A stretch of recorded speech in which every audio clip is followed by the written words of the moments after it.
Hi everyone, thanks for being with me.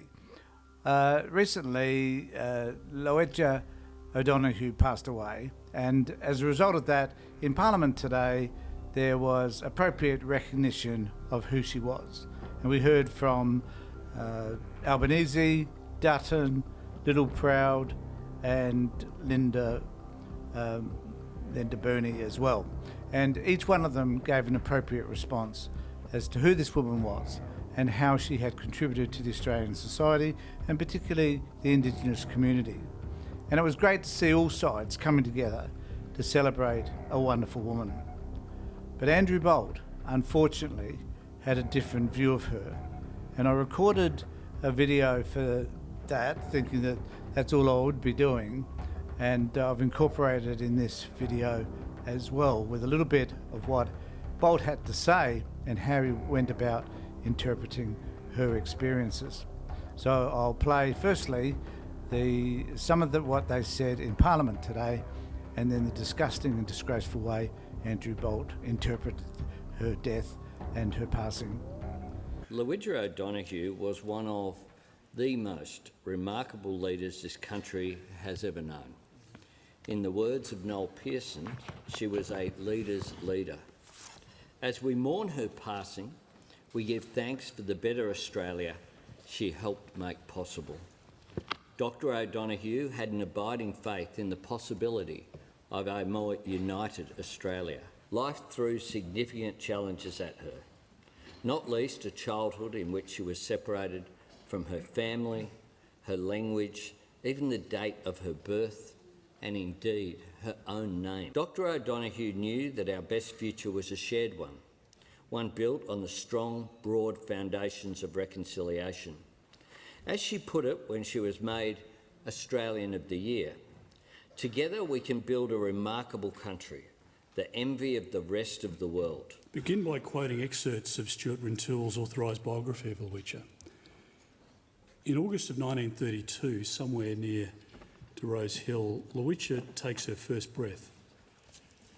Her birth is not registered, nor her name, not the day, not the place. In September 1934, Lowitja is handed over into the care of the Colebrook missionaries. If her mother called her Lowitja, it's not the name the missionaries call her. They call her Lois, a biblical name, and they give her a birth date of the 1st of August. Late in life, Lowitja will see a photograph purporting to show her and her parents, a little girl seated between a white man and an Aboriginal woman on a camel-drawn buggy. She has no memory of it, or of any other time spent with her parents. Mr Speaker, when Lowitja's father handed her over to missionaries, she lost her name, her mother, her family, her language, and her identity.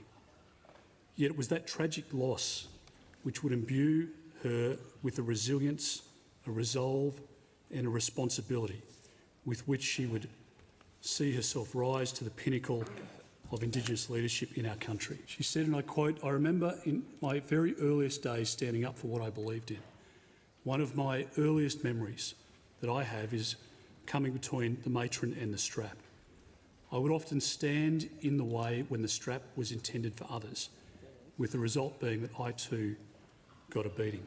Lowitja dedicated her life to improving the lives of Aboriginal and Torres Strait Islander Australians, and deserves Australia's deepest respect, gratitude and love. She said that the seeds of her commitment to human rights and social justice were sown in her childhood, where she felt powerless and deprived of love. And on behalf of the National Party, pay our honour and respect to Dr. Lowitja O'Donohue, a mother, an auntie, a nurse, a survivor, a leader, an inspiration, a great Australian. She fought the institutions to gain admission as a trainee nurse, which was remarkable because shamefully we know that there was a policy of not accepting Aboriginal nurses at the time. The other day I noticed a segment from Andrew Bolt's podcast which left me completely dismayed, because basically the man's a piece of shit and we need to acknowledge him for the racist prick that he actually is. Now, I know they're harsh terms, but then you got to call it out when you see it. So there was the death, unfortunately, of Lowitja O'Donohue, and the significance of this woman and the impact she's had on Indigenous affairs and the struggles that she's had from birth throughout her life and to become the sort of person that she was able to be in the end is a remarkable story. It's a story worth telling, and it's at a time like this, at someone's passing, that we should acknowledge what it is that they have contributed and how they have contributed. But oh no, Andrew Bolt could not do that. He could not sit there and simply acknowledge what a great woman this was at her passing, and could not acknowledge the impact that she had on Indigenous affairs in a profound way. He cited a couple of examples, but that's about it, because he had to have a shot at Linda Burney amongst all of this, and that was his focus. Now, Linda Burney had made a statement about Lowitja that he disagreed with, and that which is, I guess, to some extent controversial because there have been different readings of the same situation. Now, I think that he should have just simply acknowledged the greatness of this woman at her passing, because when Andrew Bolt passes away, there are going to be very few people that have positive things to say about him, because his behaviour and the way he treats people, even particularly at moments like this, is extremely distressing. But also today, just briefly, from this government that couldn't tell us the truth about its promised tax cuts. If there's one topic, apart from global warming and now tax cuts, where you couldn't trust politicians to tell you the truth, it's race politics. Now, Lowitja O'Donohue died on the weekend, the Indigenous leader. She came from absolutely nothing to first be a nurse and eventually the first chairman of ATSIC, for instance, a top Aboriginal body back then. Inspirational story. Here's some of what the Albanese government's Indigenous Affairs Minister, Linda Burney, however, wrote about Lowitja O'Donohue.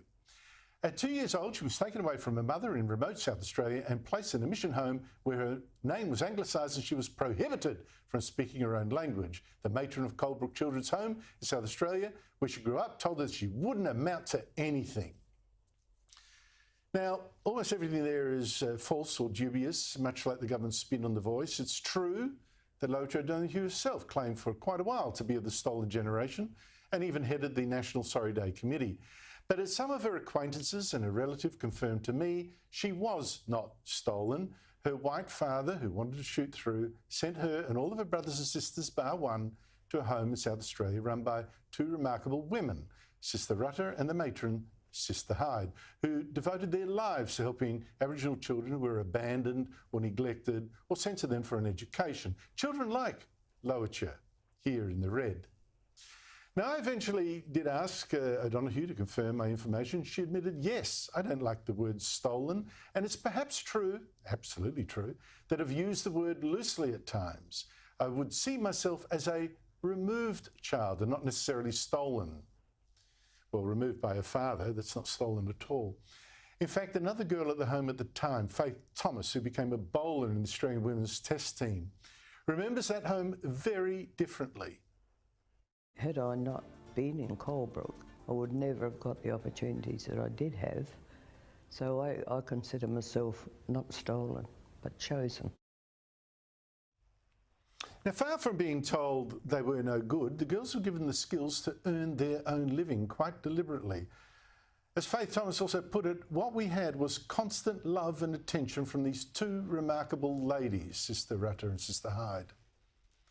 Now, the fact that O'Donohue went so far in her career and gave so much is a tribute to what the sisters at Coldbrook taught her.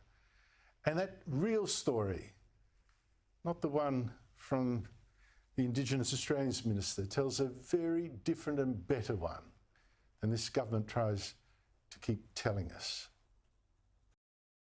It is evident that there are people that had different versions of what it was like growing up in the same mission with the same nuns as did Lowitja. It's important to be able to identify the differences between the type of racism that we see from Andrew Bolt and the actual realities of racism of the time.